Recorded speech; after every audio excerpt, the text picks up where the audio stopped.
OK. J'ai refait la vidéo, là, je refais la vidéo pour le réservoir à eau chaude là, sur recorder ses batteries.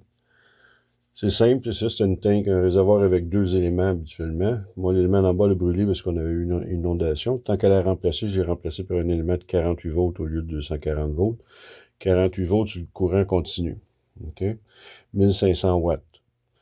Celle d'en haut, je l'ai conservée telle qu'elle était. J'ai enlevé le contrôle qu'il y avait entre les deux éléments. J'ai remplacé le thermostat en bas par un nouveau. J'ai gardé le même type de thermostat qui était là, 240 volts. Là. Mais là, je passe du 48 volts direct dedans. Il n'y a pas il n'y a pas d'ampérage, fait que ça fonctionne très bien. Ça me sert juste de contact sec, dans le fond, pour contrôler mon élément. Si vous changez l'élément d'en bas ou du haut, vous n'êtes pas obligé de vider le réservoir. OK? Vous fermez les valves d'entrée et de sortie d'eau du réservoir ou de la maison. Vous prenez soin de ne pas ouvrir les champlures ou de tirer la chaîne de la toilette. Puis vous allez pouvoir enlever votre élément. S'il n'y a pas d'air qui rentre, l'eau sort pas. Vous avez le temps. Là. Si vous avez le temps en masse de le changer, il va sortir un verre d'eau, puis c'est tout. C'est pas plus que ça. Là. Ça fait que c'est pas nécessaire de le vider. Là. Ça, j'ai entendu ça sur Internet, là, mais c'est pas vrai. Là. Le fil, c'est un calibre 8 AWG. Moi, j'avais besoin d'un 10. Je mets toujours plus gros. Là, pour ceux qui ne sont pas familiers avec le système américain, un 8, c'est plus gros qu'un 10. C'est comme ça. J'ai mis un 8 plutôt qu'un 10 pour être sûr de ne pas avoir de chauffe. Normalement, ça fait déjà un bon bout de temps que c'est en marche, rien qui chauffe. Le noir que vous voyez là, c'est le thermostat qui avait brûlé à l'inondation. OK, pour le contrôle. Je parlerai du relais après. On va commencer par le contrôle. Mon fil de contrôle, OK, pour la sécurité. C'est un relais 48 volts. Il prend du 36 à 48. Fait mon courant, mon pouvoir de contrôle est raccordé sur mon bornier ici. Je suis mon 48 volts. Il passe par le relais du Victron, du chargeur solaire. J'ai mis le relais sur le côté normalement ouvert. Comme ça, quand le contact est ouvert, le courant ne passe pas. De là, je m'en vais à mon thermostat de mon réservoir à eau chaude. On peut régler la température là, au point de consigne désiré. De là, je pars et je retourne à mon relais, ici. Là, c'est pas l'installation pas complétée. Là. Je retourne à mon relais, mon contrôle de relais. J'amène mon 48 volts. Fait que j'ai deux sécurités. Le contrôleur Victron, lui, j'ai mis mon relais pour qu'à 50.5 volts, le contact ouvre, le courant passe plus, ça ferme l'élément. Puis à 55 volts, le contact ferme. Fait qu'il joue entre 55 et 50.5 volts. Ça protège ma batterie. Ça descend. L'élément ne fonctionne pas quand on tombe en bas de 50.5 volts. L'autre protection pour la batterie, c'est le BMS, bien entendu. Quand je dis je suis raccordé sur les batteries, mais je passe pas par l'inverter. Ça m'économise un inverter, parce que c'est 1500 watts. Je vais chercher direct des batteries, mais en passant, bien sûr, par mon BMS. Donc, si la tension de la batterie chute, ben, le BMS va couper, le 48 volts va couper, l'élément ne fonctionnera pas. Maintenant, le relais. J'ai essayé des relais comme ceux-là, ici. J'ai essayé en premier un 80 ampères. On tire 32 ampères au-dessus, ça varie, 32,27.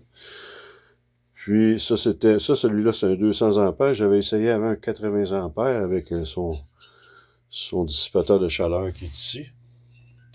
Il a brûlé au bout d'une semaine. OK. Là, j'ai acheté un nouveau, mais un 200 ampères. OK. Puis j'ai, par protection, parce que je me suis rendu compte que l'autre chauffait, là, pas mettre le feu non plus, j'ai ajouté ici une thermocoupe à 70 Celsius.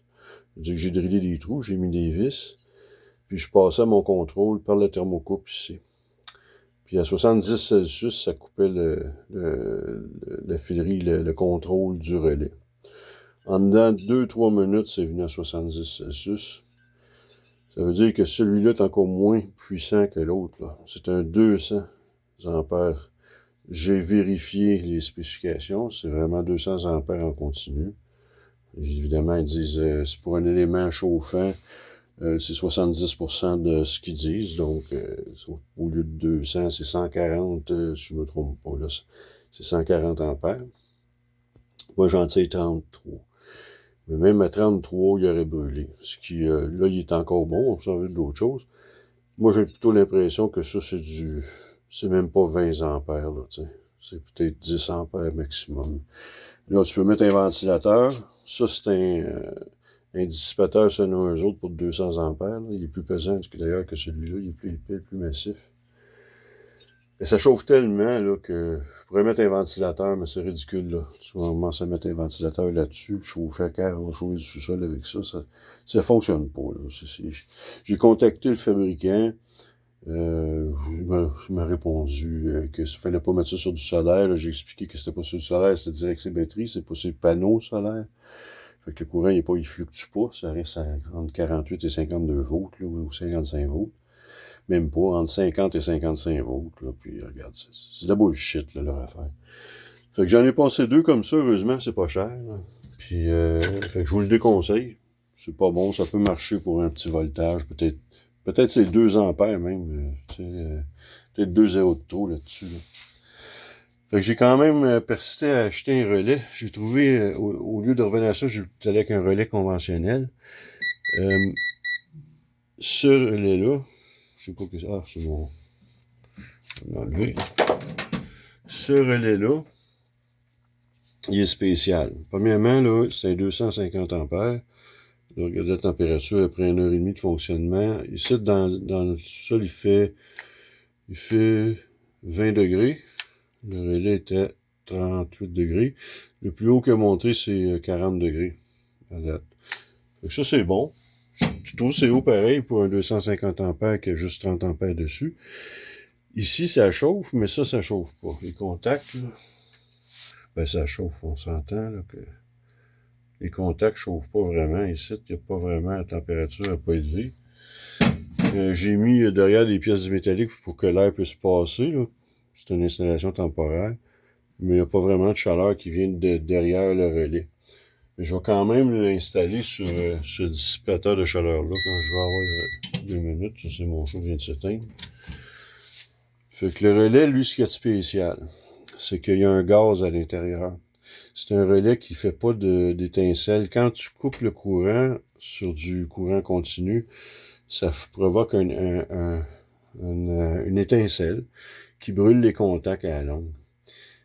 Quelque chose qui, comme qui sert pas souvent, ben c'est pas un problème, mais comme ça va partir plusieurs fois par jour. Ben, je voulais un relais qui va durer longtemps. Il n'y a pas de garantie que ça va durer longtemps, c'est chinois encore, mais c'est supposé d'être quand même quelque chose de qualité, selon les fameuses spécifications. Lui est étanche, puis il y a un gaz à l'intérieur inerte qui empêche les étincelles, plus un système électronique, là, qui, je me souviens pas par cas comment ça fonctionne, mais en tout cas, ça protège, ça empêche les étincelles, ce qui fait que les contacts sont en argent, ce qui fait que ça dure des milliers et des milliers d'opérations, puis c'est supposé d'être très efficace. Mais à date, en tout cas, je suis agréablement surpris, ça chauffe pas, là. C'est vraiment efficace. Les fils sont froids. Quand j'étais sur ces relais-là, les fils chauffaient, là, c'était l'enfer. Là, mes fils sont bien froids. Ça, c'est froid. Il y a juste même le relais, il est froid de ce côté-là. C'est juste ici, là, j'ai l'impression que le contact est là. Fait que ça, c'est le type de relais que j'ai utilisé. Vous allez le voir. J'essaie de vous montrer, là. Si vous cherchez un relais, là, ben, peut-être y aller avec ça. En tout cas, à date, il fonctionne bien. Je sais pas s'il va durer dans le temps. Mais côté performance, c'est concluant. La température ne monte jamais en haut de 40. C'est 40 Celsius, puis comme je dis, dans le sol, il fait 20-21 Celsius. Fait que c'est ça le système, ça fonctionne super bien. J'ai de l'eau chaude là pour la maison au complet, on est 2, pas de problème. Parce que là, c'est l'élément en bas. Moi, ce que j'ai fait aussi, le thermostat en bas, je l'ai mis plus haut que le thermostat en haut. Je pense que j'ai mis 4 ou 5 degrés. Ce que ça fait, c'est que c'est toujours l'élément d'en bas qui fonctionne. Celui d'en haut, à moins de vider la tank, à moins de vider le réservoir, il ne fonctionne pas. Fait que si je prends une douche, ben c'est le réservoir, c'est l'élément sur les batteries qui embarque. Si, évidemment, si la tension des batteries est à un bon niveau, l'élément du bas va embarquer sur le solaire, puis il va réchauffer, parce que là, la température de l'eau chaude, elle monte en haut. Fait qu'il va réchauffer l'eau jusqu'en haut, puis on a toujours de l'eau chaude.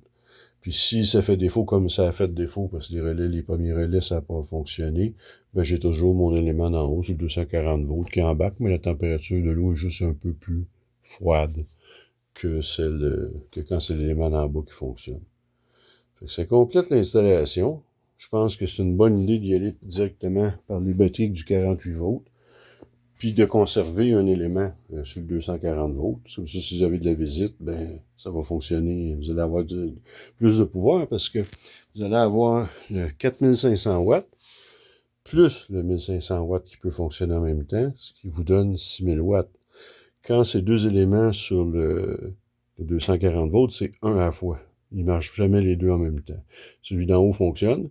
Quand la température en haut est satisfaite, celui d'en bas embarque. Fait que vous n'avez pas 9000 watts, là. Vous avez 4500 watts, tandis que là, on a 6000 watts total. C'est encore plus performant que originalement. Ça complète l'histoire, puis vous sauvez, ben c'est sûr, vous sauvez un inverter de 1500 watts, là, parce que... Puis toute installation, si j'ai pas eu des mauvaises pièces, là, ben vous comptez à peu près 100 $. Allez-y pour 125, 150 $ avec le filage, ou à 150 plutôt, parce que vous avez le filage, vous avez le disjoncteur, le relais, puis l'élément, puis ce qui coûte le plus cher, c'est le filage, puis ensuite le relais. Le relais avec le transport, je pense que c'est 72 $. Fait que moi, j'ai pris, comme je vous dis, un relais 36 de contact, là, 36 à 48 volts. Comme ça aussi, j'ai sauvé le transfo. J'ai plus besoin de mettre de transfo. Les premières installations, j'avais un transfo fait fonctionner mon relais de 12 volts. Voilà, ça complète l'histoire.